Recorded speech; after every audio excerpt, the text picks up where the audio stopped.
Hello, this is Captain Sarcasm. I'm Stampede. My name is Talon. And we're the Script Doctors. Now, each of us has a different style of film that we like to do. I will be looking at old public domain movies, cinematic dreck, mostly from the blackest pit of the dark ages of every form of art. That's right, the 1960s.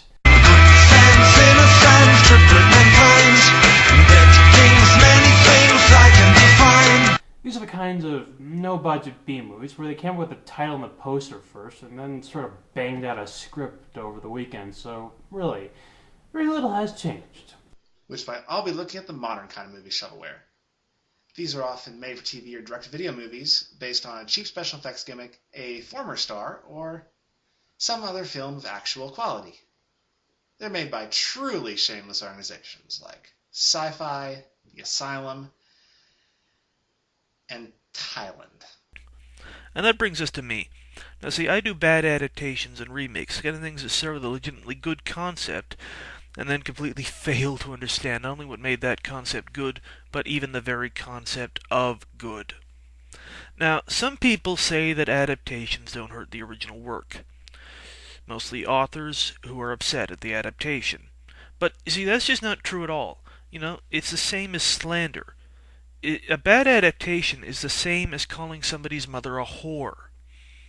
And the whore of the week is a little film I think you might know called Spaceballs. Now, if you don't know what Spaceballs is, then what the hell are you doing on the internet?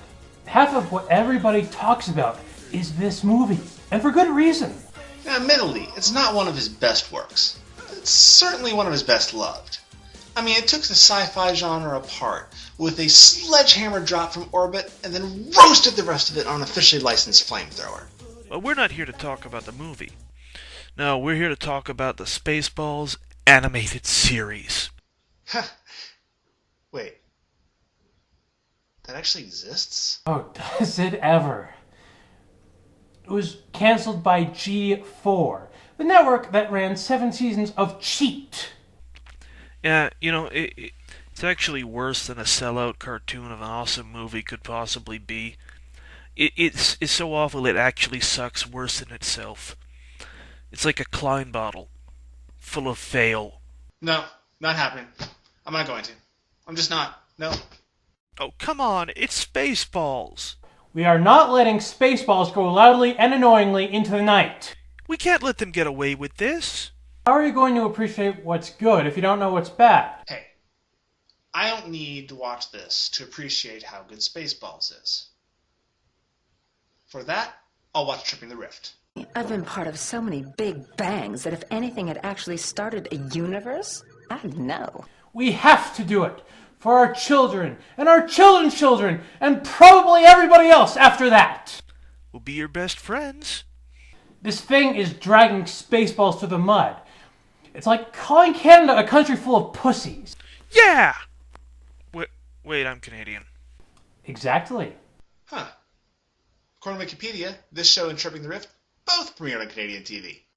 Yes, meaning that we can blame you for this. We're getting really off topic here, eh?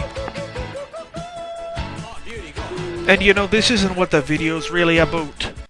Normally, making fun of Canadians is enough reason for me to do anything. But, still not feeling it. Too bad, you've already watched it.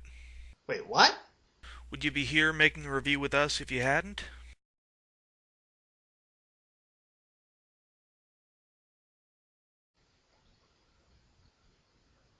Fuck. Okay then, let's get right into Spaceballs, the animated series, Episode 4. Why are we doing episode 4? Yeah, the website we stole this footage from listed it as episode 4, and we're not going to watch the others. We're just not. Fair enough. Let's just get it over with. Spaceballs! Oh God. This opening song. Did Mel Brooks actually write this? The producers won 3 Tonys and we get this? They will show no pity, there's no helping hand. Why not just use the theme song from the movie? The real Ghostbusters didn't change the theme song.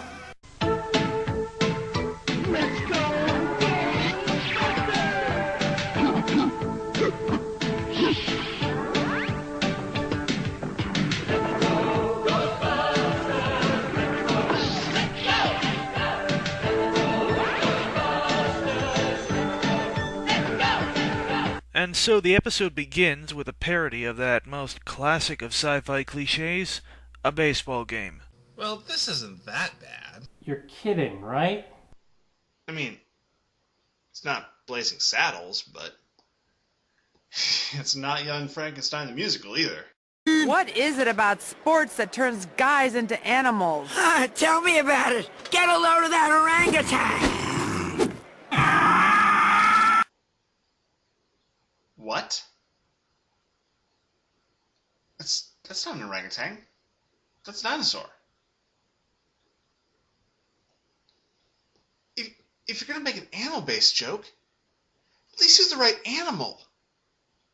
Call him that lizard, that monster, that dinosaur.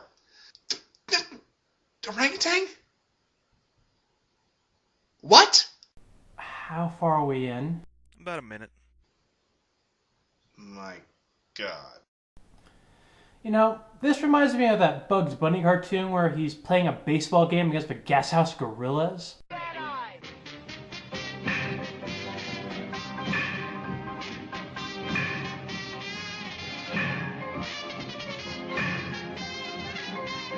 Yeah. Remember good cartoons. It's a little hard to with this playing. So they all happen to win a trip to the athletic center, actually titled Watch Your Asic Park. Wow! A Jurassic Park parody in 2009. That's still topical. Oh, just you wait. Why, there's some ribald japery at the expense of one Mr. Michael Tyson. Oh. Yes, every episode is just a wonderful parody of such fresh and edgy subjects like Titanic. Sarcastic air quotes provided, because if they were actual parodies, they would be funny. Like how Family Guy has skits. So everybody goes into the athletic center and... Ouch! Lone Star? President Scroob? Look, it's a secret Spaceballs base. Oh wow.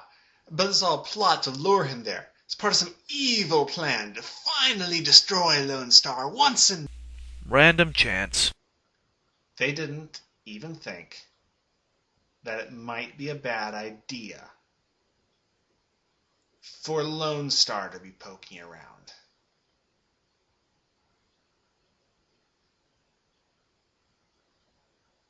How do you dumb down the freaking Spaceballs?